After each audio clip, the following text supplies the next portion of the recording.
Salut, c'est Alain. Aujourd'hui sur une fête médiévale, on va vous parler de vêtements. Et qui dit vêtements, dit sous-vêtements. Venez, on va aller regarder. Suivez-moi. C'est par là-bas.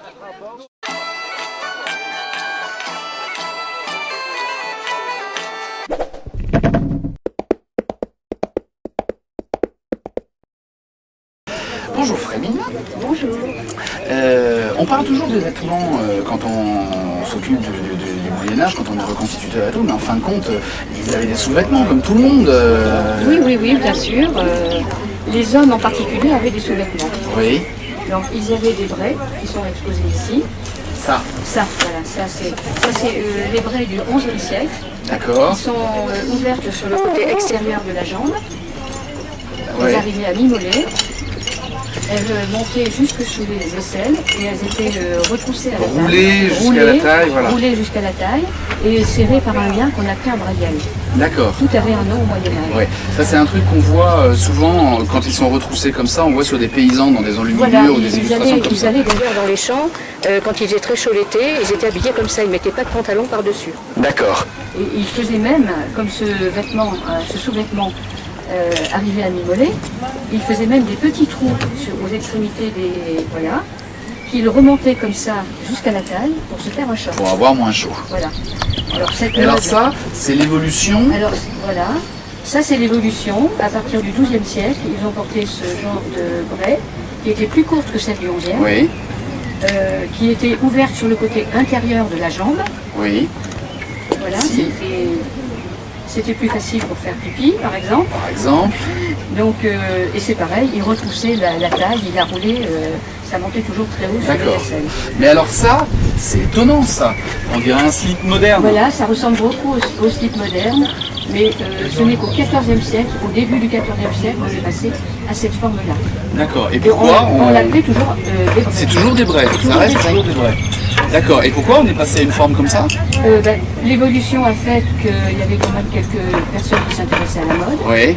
Et donc l'évolution au cours des siècles a fait qu'on est arrivé à raccourcir les braies et on est arrivé à une forme... Pour des questions de mode, a priori. voilà, oui, Ouais. Mais on mettait toujours des choses par-dessus. Ça reste Oui, parce que, on mettait des choses sur ces deux-là. mais pas sur celle-là. Non, celle-ci non. D'accord. Ok. Les chausses n'étant pas considérées vraiment comme des sous-vêtements. Non, Bien c'est- que les chaussettes de nos jours soient des sous-vêtements, mais... mais pas considéré comme un sous-vêtement, c'était plutôt considéré comme un pantalon. d'accord. Pourtant, enfin oui, c'est un pantalon. Voilà. Ça vient par-dessus. Ça cache la jambe. Ça cache la jambe. Ça vient par-dessus les Ça braies. vient par-dessus Et les braies. il y a des modèles. Alors on peut pas voir parce que j'ai des chaussures, mais il y a des modèles qui couvrent le pied.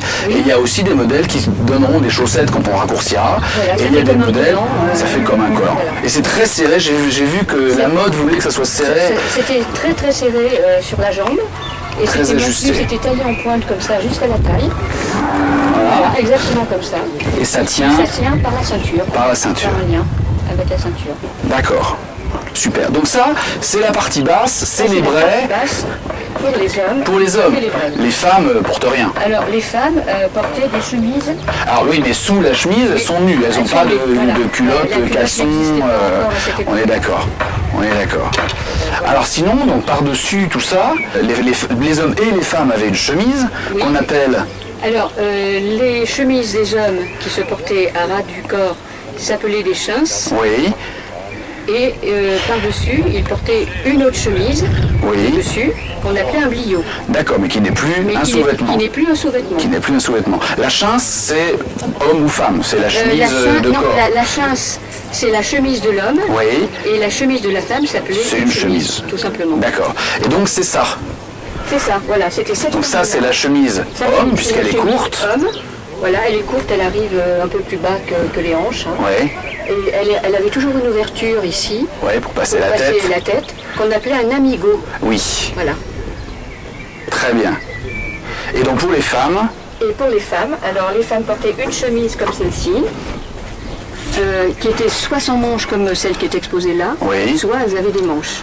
en fonction de la saison... La saison, voilà. Dessous la chemise, elle n'avait rien d'autre. D'accord, Par-dessus la chemise, elle portait une bande de tissu comme celle-ci, oui. qu'on appelait un apodesme, ça Oui. vient du grec. Hein. Oui, parce qu'en fait, c'est la même chose qu'avaient les Romains et les Grecs Exactement. avant ça. Exactement. Donc elle mettait une bande de tissu qui aplatissait la poitrine. D'accord. Alors, on voit sur certains récits de l'Antiquité qu'en fait, la podesme était portée sous la poitrine, pour rehausser un peu la poitrine, mais là, elle le porte sur la poitrine. Voilà, au Moyen-Âge, c'était fait pour rendre la poitrine la plus discrète possible. D'accord, parce que l'Église estime que sinon c'est provoquant et que c'est... Voilà. C'était banni par l'Église de montrer ses formes. De montrer ses formes et d'être provoquant, en fait. D'être trop sexy, ça se faisait pas, quoi. Non, pas du tout. Même s'il y a de nombreuses transgressions à cette règle au fil des temps. Oui, ça c'est vrai. D'accord. Donc ça, c'est le plus courant, la podesme comme ça pour couvrir la poitrine. Pourtant, on a trouvé en Autriche quelque chose qui ressemble furieusement à un soutien-gorge moderne. Oui, effectivement, en 2008, donc c'est très récent, un soutien-gorge qui serait daté du Moyen-Âge. Oui. Et qui a une forme relativement moderne. D'accord. C'était dans des fouilles archéologiques en Autriche. D'accord, mais il reste quand même des doutes sur l'utilisation. Parce que bon, ce sous-vêtement est très abîmé. On a quelques doutes sur le tissu déjà, et puis la forme du vêtement, parce qu'il est vraiment abîmé. Donc, et puis on a retrouvé ça que là. Donc, voilà, on n'en a pas retrouvé d'autres en France, on n'en a pas trouvé. Et il y a seulement en Autriche que ça a été trouvé. Donc c'est assez étonnant. Eh bien écoute, merci, tout ça est très intéressant. Comme quoi, ils étaient plus civilisés qu'on ne croit. Exactement, ils étaient même très civilisés pour leur époque, autant que nous. Autant que nous, il n'y a pas de raison. La mode était différente. La mode était différente, mais ils étaient civilisés, il n'y a pas de raison.